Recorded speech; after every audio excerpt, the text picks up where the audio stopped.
Assalamualaikum warahmatullahi wabarakatuh. Di sini kami akan memaparkan materi tentang manusia dan pendidikan, landasan antropofilosofis dengan dosen pengampu Ibu Dr. Cucun Sunaingsi, SPD MPD, dengan NIP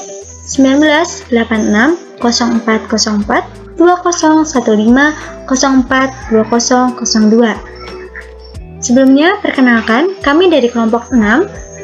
Saya sendiri, Sarah Mutiara, dengan NIM 2205878, dan rekan saya Gina Rismaya dengan NIM 2203366. Dan saya Ega Fairuz Habibah dengan NIM 2205889. Berikut merupakan subbab-subbab dari manusia dan pendidikan atau landasan antropofilosofis pendidikan yang akan kami paparkan.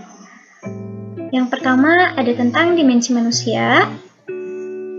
Yang kedua tentang pengertian landasan antropofilosofis pendidikan.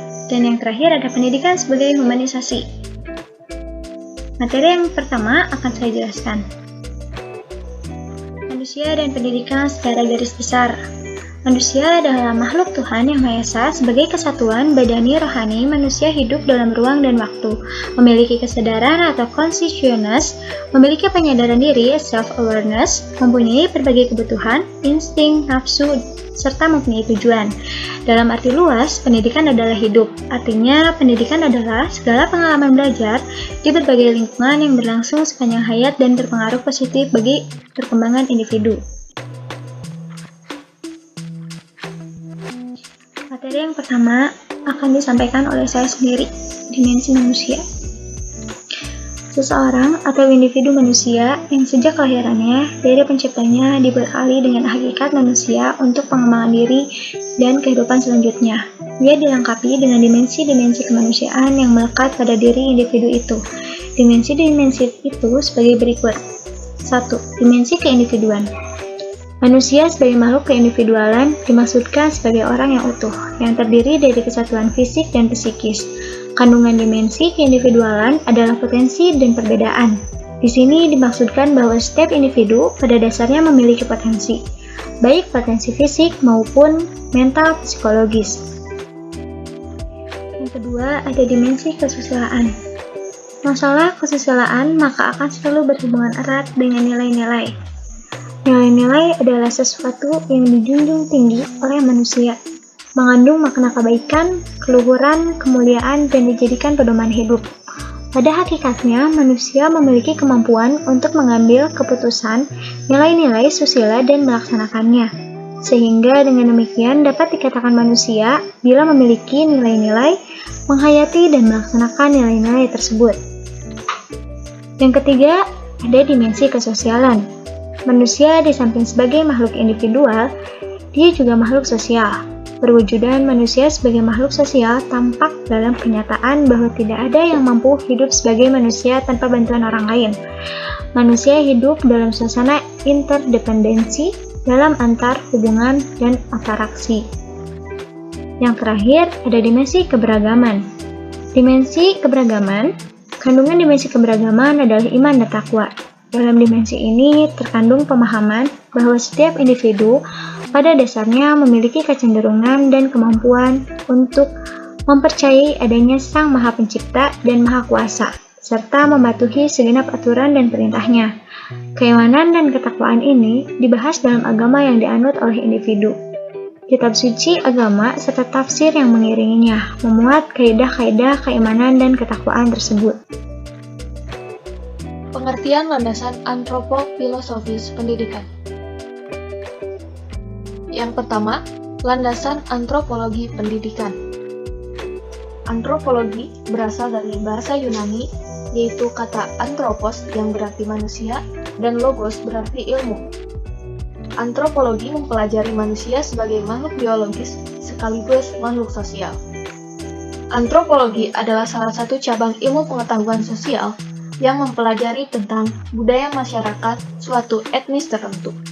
Antropologi lahir atau muncul berawal dari ketertarikan orang-orang Eropa yang melihat ciri-ciri fisik, adat istiadat, budaya yang berbeda dari apa yang dikenal di Eropa. Terbentuklah ilmu antropologi dengan melalui beberapa fase. Antropologi secara garis besar dipecah menjadi dua bagian, yaitu antropologi fisik atau biologi dan antropologi budaya. Dalam antropologi budaya, terpecah-pecah lagi menjadi banyak, sehingga menjadi spesialisasi-spesialisasi, termasuk antropologi pendidikan. Antropologi pendidikan merupakan asumsi-asumsi yang bersumber dari kaidah-kaidah antropologi yang dijadikan titik tolak pendidikan.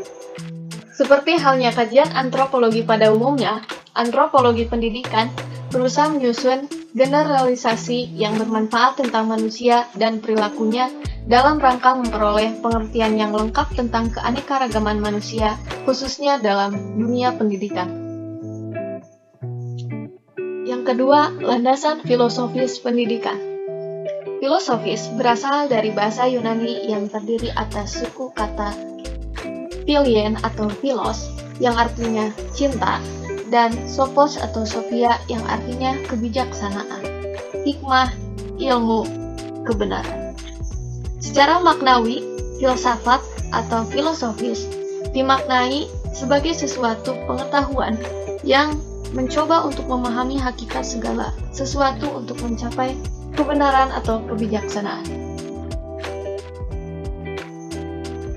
Dapat disimpulkan bahwa landasan filosofis pendidikan adalah asumsi filosofis yang dijadikan titik tolak dalam rangka studi dan praktik pendidikan.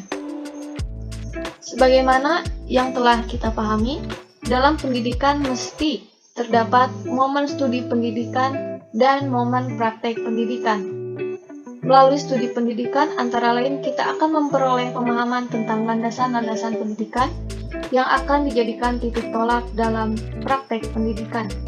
Dengan demikian, landasan filosofis pendidikan sebagai hasil studi pendidikan tersebut dapat dijadikan titik tolak dalam rangka studi pendidikan yang bersifat filsafah, yaitu pendekatan yang lebih komprehensif, spekulatif, dan normatif. Dan materi yang terakhir adalah pendidikan sebagai humanisasi. Sebagaimana telah dikemukakan dalam pendahuluan, hakikat pendidikan tiada lain adalah humanisasi. Tujuan pendidikan adalah terwujudnya manusia ideal atau manusia yang dicita-citakan sesuai nilai-nilai dan norma-norma yang dianut. Sebagai humanisasi, pendidikan selayaknya meliputi berbagai bentuk kegiatan dalam upaya mengembangkan berbagai potensi manusia dalam konteks dimensi keberagaman, moralitas, individualitas atau personalitas, sosialitas, dan keberbudayaan secara menyeluruh dan terintegrasi. Sebab itu pula, pendidikan ditujukan bagi siapapun, berlangsung dimanapun, melalui berbagai bentuk kegiatan dan kapanpun atau sepanjang hayat. Ini berarti pula bahwa pendidikan perlu dilaksanakan pada setiap tahap perkembangan manusia. Pentingnya pendidikan bukan hanya pada masa kanak-kanak saja, melainkan sejak dini hingga meninggal dunia. Namun demikian, humanisasi bukanlah pembentuk peserta didik atas dasar kehendak sepihak dari pendidik. Peserta didik bukanlah objek yang harus dibentuk oleh pendidik. Alasannya, bahwa peserta didik hakikatnya adalah subjek yang otonom. Kita harus menyadari prinsip individualitas atau personalitas ini.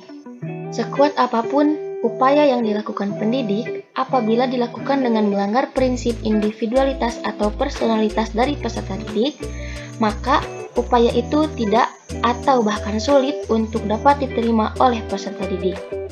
Implikasinya, peranan pendidik bukanlah membentuk peserta didik, melainkan membantu peserta didik untuk mewujudkan dirinya dengan mengacu kepada semboyan Ingarso Sungtolodo, artinya sebagai pelopor atau pemrakarsa, Ingmadyo membangun karso yang artinya membangkitkan semangat, dan Tuturi Handayani yang artinya dari belakang seorang guru harus bisa memberikan dorongan dan arahan.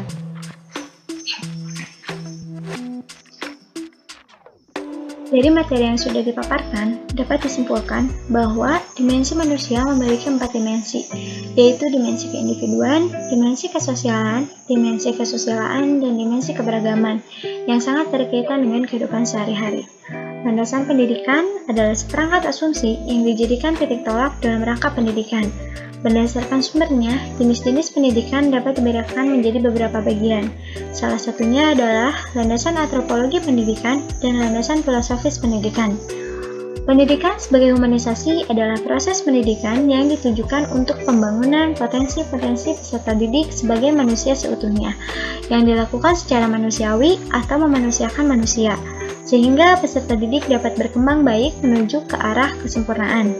Harapan dari pematerian kali ini, semoga setelah pemaparan materi ini, kita semua bisa mengambil poin penting untuk diterapkan di kehidupan sehari-hari.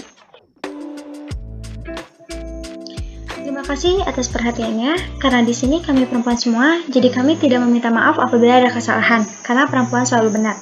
Wassalamualaikum warahmatullahi wabarakatuh.